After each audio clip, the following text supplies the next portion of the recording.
Have you ever handed someone a loaded gun thinking it was a gift? That is exactly what we do when we share our deepest secrets with the wrong people. We live in a world that tells us to open up, to share our feelings, to trust the people we work with. We believe that a smile means friendship and a listening ear means care. But there's a dark truth that most of us learn only after it is too late. Sometimes the person patting you on the back is just looking for the softest spot to stick the knife. This is not just a story about a factory worker. This is a warning about the fragility of your own life. It is the story of how 8 years of loyalty, sweat, and blood were erased by a single sentence spoken in a moment of weakness. By the end of this video, you will understand why silence is not just golden, it is your only shield in a world of noise. In the heart of an industrial city, choked by gray smog and the relentless roar of machinery, lived a man named John. He was not a man of ambition or grand dreams. He was a man of duty. For 8 long years, John was a ghost within the walls of a massive cement factory. Every single morning, before the sun dared to rise, John was already awake, splashing cold water on a face etched with exhaustion. He would put on his blue uniform, a uniform that had long ago lost its color to the gray dust of cement, a uniform that smelled permanently of sweat and labor. His life was a loop of endless repetition. Lift, carry, walk, drop. Lift, carry, walk, drop. His hands were calloused like leather, his spine ached with a dull, constant fire, and his lungs breathed in the heavy air of the factory floor. Why did he do it? Why did he endure the screaming machines and the breaking back? He did it for the 2 people waiting for him at the finish line of every day, his wife and his young daughter. When John walked through his front door in the evening, covered in the gray powder of his trade, his daughter didn't see a dirty laborer. She saw a hero. Her hugs were the medicine that soothed his aching joints. Because of them, John never complained. He adopted the philosophy of the silent warrior. Keep your head down, do your work, and survive. In the factory, he was known as the Silent Rock, always on time, never arguing, reliable to a fault. He believed that his work spoke for itself. He believed that if he caused no trouble, trouble would never find him. He was wrong. Loneliness is a dangerous thing. Even the strongest men need to feel heard, and this is where Mike entered the story. Mike was everything John was not. He was loud, charismatic, and seemed to overflow with energy. He was the guy who knew everyone's name, the guy who slapped backs and cracked jokes during the lunch breaks. Slowly, methodically, Mike chipped away at John's walls.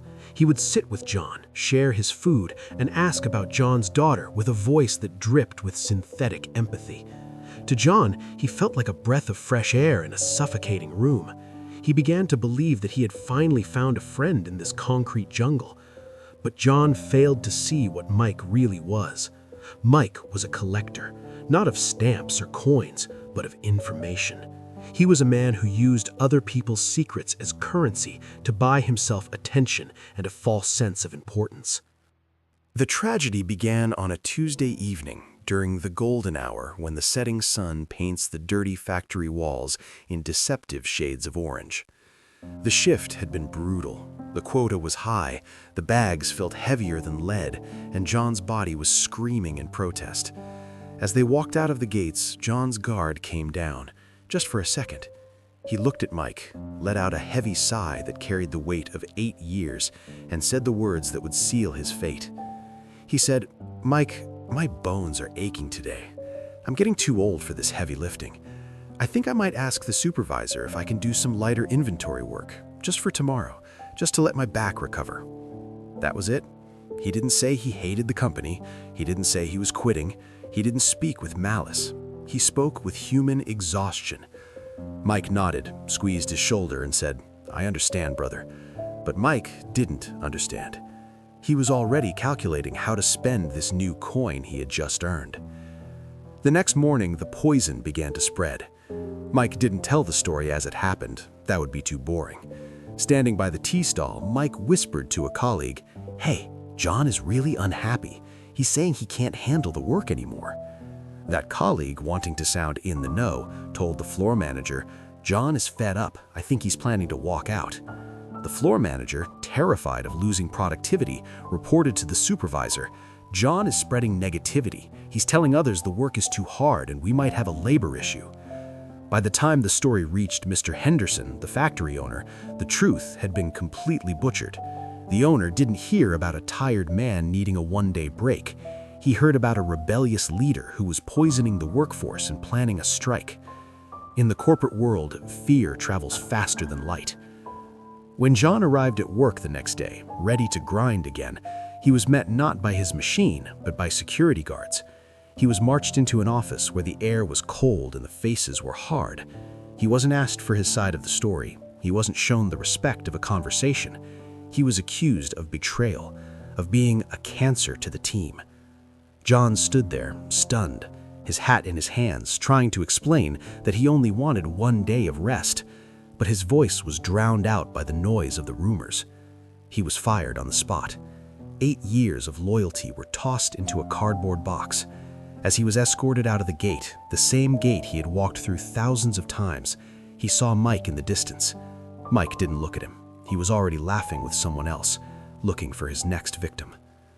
The devastation didn't stop at the gate. In a small industrial town, a bad reputation is a death sentence. The rumors followed John. "He's lazy," they said. "He's a troublemaker." Doors slammed in his face. His savings evaporated.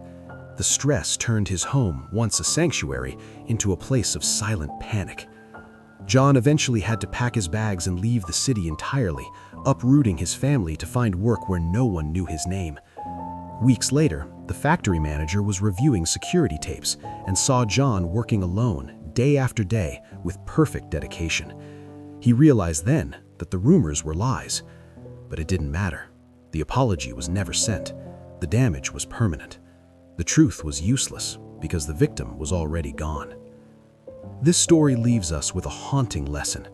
We are taught that communication is key, but we are rarely taught the value of discretion. John's mistake wasn't being tired. His mistake was trusting the wrong person with his vulnerability. In this life, not everyone who smiles at you is your friend. Not everyone who asks, "How are you?" actually wants you to be well. Your struggles, your plans, and your weaknesses are precious. Keep them safe. Let your success make the noise, and let your silence be your fortress. Because once words leave your mouth, they are no longer yours. They belong to the person who heard them. And as John learned, that can cost you everything.